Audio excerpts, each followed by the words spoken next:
ನಮಸ್ಕಾರ, ನೀವು ನೋಡ್ತಾ ಇದ್ದೀರಾ ಶ್ರೀ ಮಾರಿಕಾಂಬಾ ಡಿಜಿಟಲ್ ಟಿವಿ. ನಾನು ಸೃಷ್ಟಿ ನಾಯ್ಕ್. ಫ್ಲೈ 91 ಈ ಹೆಸರು ಕೇಳಿದ್ರೆ ಈಗ ಹುಬ್ಬಳ್ಳಿ ಜನ ಬೆಚ್ಚಿ ಬೀಳ್ತಿದ್ದಾರೆ.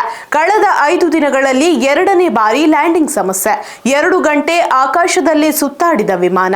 ಇದು ಟೆಕ್ನಿಕಲ್ ಇಶ್ಯೂನ ಅಥವಾ ಸುರಕ್ಷತಾ ಲೋಪನ? ಪ್ರಯಾಣಿಕರಲ್ಲಿ ಭಯ ಹೆಚ್ಚಾಗಿದೆ.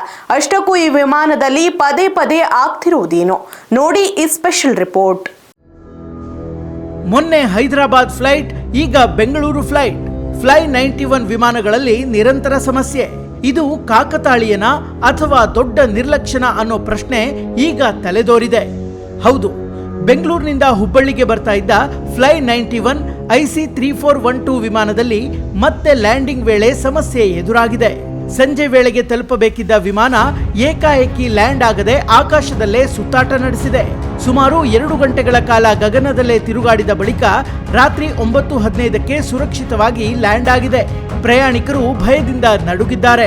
ಸಂಜೆ 6 ಗಂಟೆಗೆ ಬೆಂಗಳೂರಿನಿಂದ ಹೊರಟ ವಿಮಾನ 6:50ಕ್ಕೆ ಹುಬ್ಬಳ್ಳಿ ತಲುಪಬೇಕಿತ್ತು. ಸಮಯಕ್ಕೆ ತಲುಪಿದ್ರೂ ಲ್ಯಾಂಡಿಂಗ್ ಆಗದೆ ಅಲ್ಲೇ ಸುತ್ತಾಡಿದ್ದು ಹಲವು ಅನುಮಾನಗಳಿಗೆ ಕಾರಣವಾಗಿದೆ. ಈ ಸುತ್ತಾಟದ ಫ್ಲೈಟ್ ಟ್ರ್ಯಾಕ್ ಸಾಕ್ಷಿಗಳು ಲಭ್ಯವಾಗಿದೆ. ಇನ್ನು ಗಮನಾರ್ಹ ವಿಷಯ ಏನೆಂದ್ರೆ, ಇದೇ ಸಮಯದಲ್ಲಿ ಇತರೆ ವಿಮಾನಗಳು ಸುಗಮವಾಗಿ ಲ್ಯಾಂಡ್ ಆಗಿವೆ. ಹವಾಮಾನ ಕಾರಣ ಅಂತ ಹೇಳಲು ಸಾಧ್ಯವಿಲ್ಲ ಎನ್ನುವ ಮಾತು ಕೇಳಿ ಬರ್ತಾ ಇದೆ. ಹಾಗಿದ್ರೆ ಫ್ಲೈ 91 ವಿಮಾನಕ್ಕೆ ಯಾಕೆ ಸಮಸ್ಯೆ ಎಂಬ ಪ್ರಶ್ನೆ ಪ್ರಯಾಣಿಕರಿಂದ ಕೇಳಿ ಬಂದಿದೆ.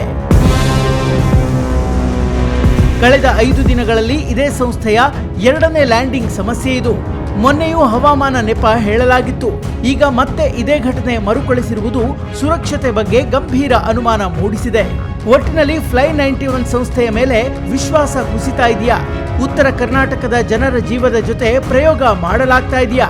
ಸಂಬಂಧಪಟ್ಟ ಅಧಿಕಾರಿಗಳು ತಕ್ಷಣ ತನಿಖೆ ನಡೆಸಿ ಕ್ರಮ ಕೈಗೊಳ್ಳಬೇಕು ಅಂತ ಒತ್ತಾಯ ಹೆಚ್ಚಾಗಿದೆ. ಇದು ಕೇವಲ ಟೆಕ್ನಿಕಲ್ ಸಮಸ್ಯೆನಾ ಅಥವಾ ದೊಡ್ಡ ಅಪಾಯದ ಮುನ್ಸೂಚನೆನಾ ಅನ್ನೋದನ್ನ ಶೀಘ್ರ ಪತ್ತೆ ಹಚ್ಚಬೇಕಿದೆ. Special desk, Marikamba news.